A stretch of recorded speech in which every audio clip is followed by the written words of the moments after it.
आपने कभी सोचा है जब जीवन के अंतिम घड़ी में वो व्यक्ति आपके सामने आ जाए जिसके कारण पूरा जीवन उलझनों में बीता हो, क्या कहोगे उससे? अगर वो व्यक्ति कोई और नहीं बल्कि आपका सबसे बड़ा अपराधी हो या शायद आपका सबसे बड़ा ऋणी। आप देख रहे हैं भक्तिमन। तो चलिए करते हैं ज्ञान की बातें। वीडियो में आगे बढ़ने से पहले मेरे चैनल को सब्सक्राइब करें और बेल आइकन दबाना न भूलें। दोस्तों, आज हम आपको ले चलेंगे महाभारत के उस क्षण में जहां मृत्यु के शैया पर लेटे पितामह भीष्म और प्रतिशोध के आग से जन्मा शिखंडी आमने सामने थे। ये सिर्फ एक संवाद नहीं था, यह था न्याय और पश्चाताप का संगम। कुरुक्षेत्र के युद्ध अपनी अंतिम चरण में था। धरती वीरों के खून से लथपथ और आकाश गूंज रहा था शंखनाद से।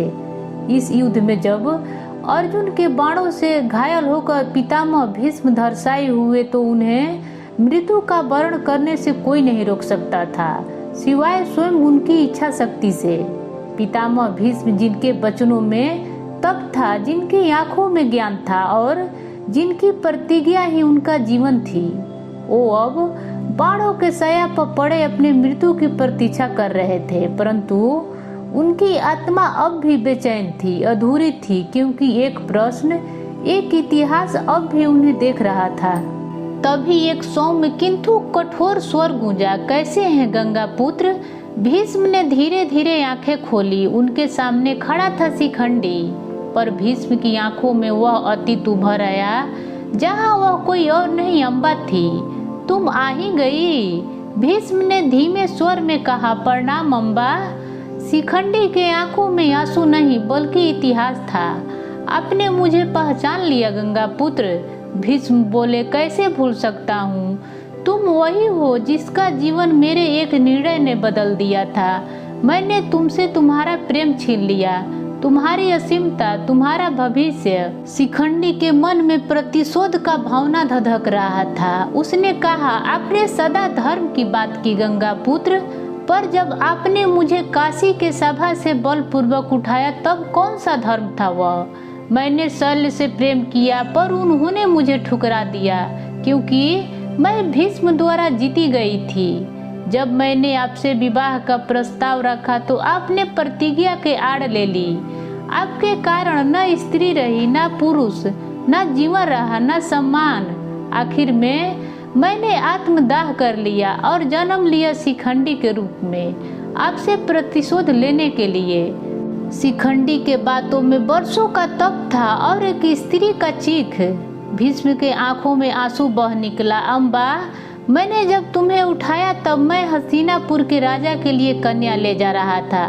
तुम्हारे पिता ने नहीं बताया, ना तुमने कुछ कहा।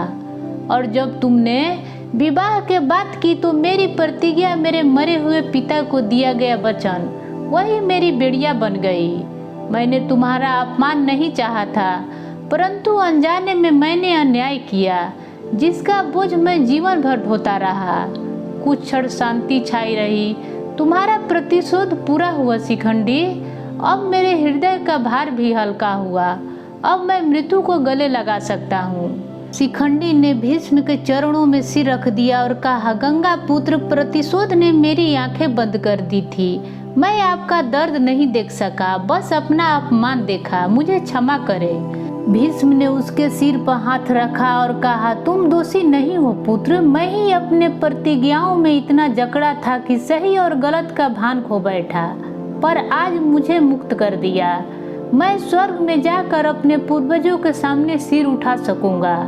शिखंडी वहां से चला गया, लेकिन उसके आंखों में संतोष था। प्रतिशोध का ज्वाला ठंडा हो चुकी थी। भीष्म, शिखंडी, अर्जुन, द्रौपदी, भीम, हर कोई किसी न किसी प्रतिज्ञा में बंधे थे और इन्हीं प्रतिज्ञाओं ने एक महायुद्ध का जन्म दिया। महाभारत सिर्फ इतिहास नहीं, यह दर्पण है हमारे आज का, जहां न्याय, प्रतिशोध, क्षमा तीनों साथ चलते हैं। तो दोस्तों, अगर आपको यह कथा भावनात्मक रूप से दिल छू गई हो तो वीडियो को लाइक करें, सब्सक्राइब करें और ज़्यादा से ज़्यादा शेयर करें। फिर मिलेंगे एक ऐसे ही रोचक वीडियो के साथ। तब तक देखते रहिए भक्तिमन। धन्यवाद।